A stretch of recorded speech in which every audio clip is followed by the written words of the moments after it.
ముఖ్యంగా స్త్రీలు రజస్వలా దోషం ఏర్పడినప్పుడు ఆలయాలకు వెళ్ళవచ్చును కూడా చెప్పేస్తున్న ఆచార్యులు తయారైపోయిన దుష్టకాలంలో మనం ఉన్నాం. తెలుసుకోండి. ఇక్కడ శరీరగతమైన దోషం ఏర్పడినప్పుడు సూక్ష్మ శరీరంలో ఎలా ఉంటుంది దానికి సంబంధించి యజుర్వేద బ్రాహ్మణంలో మంత్రాలు ఉన్నాయి. వేద ప్రమాణం అని ఒప్పుకుంటే అది ఒప్పుకోవాలి కదా. మీరు దేవుడిని ఒప్పుకుంటే దీన్నే ఒప్పుకోవాలి. దేవుడికి ఇవేవీ లేవండి, నువ్వేవుడికి చెప్పడానికి. దేవుడికి ఇవేవీ లేవో నీకు చెప్పాడా? సర్వవ్యాపకమైన పరమాత్మకి ఏవీ లేకపోవచ్చు, కానీ ఆలయంలో మనం పెట్టుకున్న శక్తికి నియమాలు ఉంటాయి. ఇది తెలుసుకోవాలి. ఇవి లేకుండా ఇవన్నీ పాటించక్కర్లేదని చెప్పే గురువులు మనకు అక్కర్లేదు. ఇది ముందు తెలుసుకోండి. ఇక్కడ ఏదో కన్వీనియంట్ కోసం చెప్పేటువంటి వాళ్ళు ఈ రోజుల్లో వేమీ లేదండి అనే వాళ్ళు ఉన్నారు. ఎవరు చెప్పాలండి ఈ రోజుల్లో లేదని చెప్పడానికి? దేవత అంటే పూజ అంటే నియమం కూడా ఉంటుంది. నియమం ఉంటేనే భగవంతుడు. తెలుసుకోండి. రజస్వలా దోషాలు ఉన్న వాళ్ళు కూడా గుడలకు వెళ్ళొచ్చు, పారాయణలు చేయవచ్చు. ఎందుకంటే కృష్ణుడు చెప్పాడు కదా, సర్వకాలేచ మా మనుస్మర అని. అనుస్మర అన్నాడు కానీ అర్చనం కురు అన్నాడా? ఎటు అన్విస్తున్నాం మనం ఇక్కడ? స్మరణ మనస్సుకి ఏమైనా లేదు, దేహానికి ఏర్పడుతుంది కనుక దాని నియమాలు దానికి ఉండవలసినదే. ఎవరైనా గుడికి వెళ్ళొచ్చు అని చెప్తే దాన్ని స్వీకరించవద్దు, ఇది శాస్త్ర విరుద్ధం.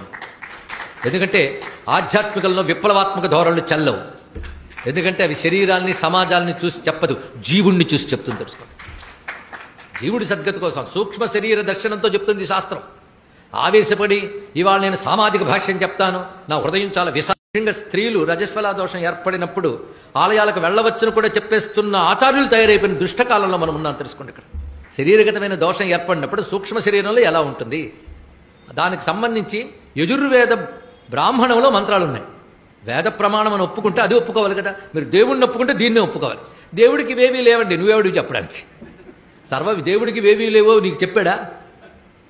సర్వవ్యాపకమైన పరమాత్మకి ఏవీ లేకపోవచ్చు, కానీ ఆలయంలో మనం పెట్టుకున్న శక్తికి నియమాలు ఉంటాయి. ఇది తెలుసుకోవాలి. ఇవి లేకుండా ఇవన్నీ పాటించక్కర్లేదని చెప్పే గురువులు మనకు అక్కర్లేదు. ఇది ముందు తెలుసుకోండి. ఇక్కడ ఏదో కన్వీనియంట్ కోసం చెప్పేటువంటి వాళ్ళు ఈ రోజుల్లో వేమీ లేదండి అనే వాళ్ళు ఉన్నారు. ఎవరు చెప్పాలండి ఈ రోజుల్లో లేదని చెప్పడానికి? దేవత అంటే పూజ అంటే నియమం కూడా ఉంటుంది. నియమం ఉంటేనే భగవంతుడు. తెలుసుకోండి. రజస్వలా దోషాలు ఉన్న వాళ్ళు కూడా గుడలకు వెళ్ళొచ్చు, పారాయణలు చేయవచ్చు. ఎందుకంటే కృష్ణుడు చెప్పాడు కదా, సర్వకాలేచ మా మనుస్మర అని. అనుస్మర అన్నాడు కానీ అర్చనం కురు అన్నాడా? ఎటు అన్విస్తున్నాం మనం ఇక్కడ? స్మరణ మనస్సుకి ఏమైనా లేదు, దేహానికి ఏర్పడుతుంది కనుక దాని నియమాలు దానికి ఉండవలసినదే. ఎవరైనా గుడికి వెళ్ళొచ్చు అని చెప్తే దాన్ని స్వీకరించవద్దు, ఇది శాస్త్ర విరుద్ధం. ఎందుకంటే ఆధ్యాత్మికంలో విప్లవాత్మక ధోరణులు చెల్లవు. ఎందుకంటే అవి శరీరాన్ని సమాజాన్ని చూసి చెప్పదు, జీవుణ్ణి చూసి చెప్తుంది. తెలుసుకోండి. జీవుడి సద్గతి కోసం సూక్ష్మ శరీర దర్శనంతో చెప్తుంది శాస్త్రం. ఆవేశపడి ఇవాళ నేను సామాజిక భాష్యం చెప్తాను, నా హృదయం చాలా